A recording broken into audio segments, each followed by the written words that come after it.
Hello friends, আসসালামু আলাইকুম। সবাই কেমন আছেন? আজকে সকালবেলার নাস্তা নিয়ে আসলাম। আজকে একটা লং ভিডিও নিয়ে আসলাম এবং হচ্ছে সকালবেলার নাস্তা। এই যে আমি সকালবেলার নাস্তা কী কী করেছি দেখেন। এই যে পরোটা, তারপর হচ্ছে রুটি, এরপর হচ্ছে গরুর মাংস, এই চা, ডিম ভাজি এবং সাথে একটা স্পেশাল বেগুন ভাজি। এটা অনেকে আপনারা খান না, কিন্তু আমাদের খুব পছন্দ। আমরা এটা খুব মজা করে খাই। এবং আমার এই বেগুনটা আনি আমার হাজব্যান্ড শুধুমাত্র এই ভাজিটা খাওয়ার জন্য। ছোট ছোট যে লম্বা বেগুনগুলো, ওগুলা আমরা এইভাবে করে তারপরে আমরা এটা পরোটা রুটির সাথে খাই। এবং আজকে আমার এই আয়োজন, এখানে ফল আছে বিভিন্ন রকমের। আজকে আমার সকালবেলা ভিডিওটা হচ্ছে গিয়ে সকালের নাস্তা নিয়ে। কেমন হয়েছে আমার নাস্তাটা? এই যে গরুর মাংস দিয়ে পরোটা খেতে কিন্তু মজাই আলাদা। এবং এই যে মহাশয় খাচ্ছেন বসে বসে।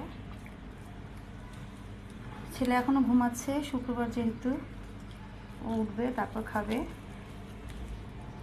এই তো এগুলো সব একা একা করলাম আয়োজন, এবং আমিও খাবো একটু পরে।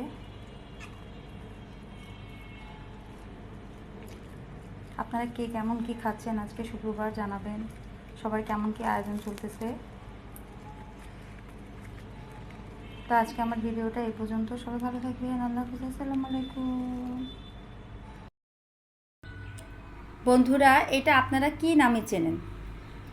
আমি চিটংয়ে থাকতে এটাকে কুইশাল জানতাম, আমাদের দেশে আগ বলে,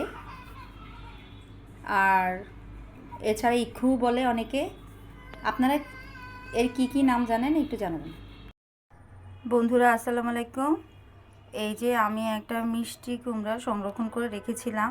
আমাদের দেশে তো আবার আমাদের মা খালাকে আমরা যেটা দেখেছি চাচিদের, যে তারা মিষ্টি কুমড়া, চাল কুমড়া এগুলা সংরক্ষণ করে রাখছে। মানে পাকা মিষ্টি কুমড়া, পাকা চাল কুমড়া রাখা যায়, আমি যেটা জানি।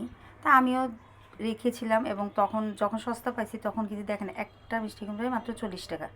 তো সেই হিসেবে এরকম কয়েকটা কিনে রেখেছিলাম। তো আমরা বাঙালিরা তো আবার একটু বেশি খারাপ, মনে করেন বেশি আবার রাখতে চাই। তো সেই রাখতে গিয়ে এখন এই যে একটু কেমন জানি হয়ে উঠছে। এখন কেটে দেখব যে কতখানি আছে কি।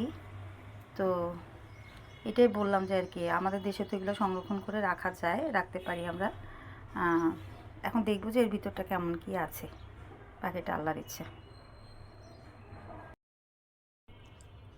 তো আলহামদুলিল্লাহ খুব বেশি একটা সমস্যা হয়নি মাশাআল্লাহ। আমিও যেটা ভেবেছিলাম যে একটু জায়গা প্রবলেম হয়েছে।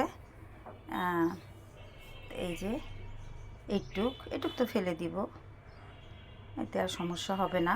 তা আপনারাও চাইলে এইভাবে কিন্তু মিষ্টি কুমড়া সারা বছর সংরক্ষণ করতে পারেন, চাল কুমড়া সংরক্ষণ করে রাখতে পারেন। এতে হয় কি, যখন দাম কম থাকে তখন আলুর মতো জাস্ট, দাম যখন কম থাকে তখন আমরা রাখি, আবার দাম যখন বেড়ে যায় তখন আমরা এটা খেতে পারি, এই আর কি। তা আল্লাহর রহমতে পুরাটাই আমার দেখতেছি যে ভালো আছে। ও এখানে একটু কেটে ফেলতে হবে, সমস্যা নেই। যাক, আমি তো ভয় পেয়েছিলাম যে পুরাটাই বুঝি গেল। তো এইভাবে আপনারা চেষ্টা করবেন মিষ্টি কুমড়া, চাল কুমড়া রাখতে, যা লাগবে আর কি। তা আমার ভিডিওটা এ পর্যন্ত। সবাই ভালো থাকবেন। আল্লাহ হাফিজ। আসসালামু আলাইকুম।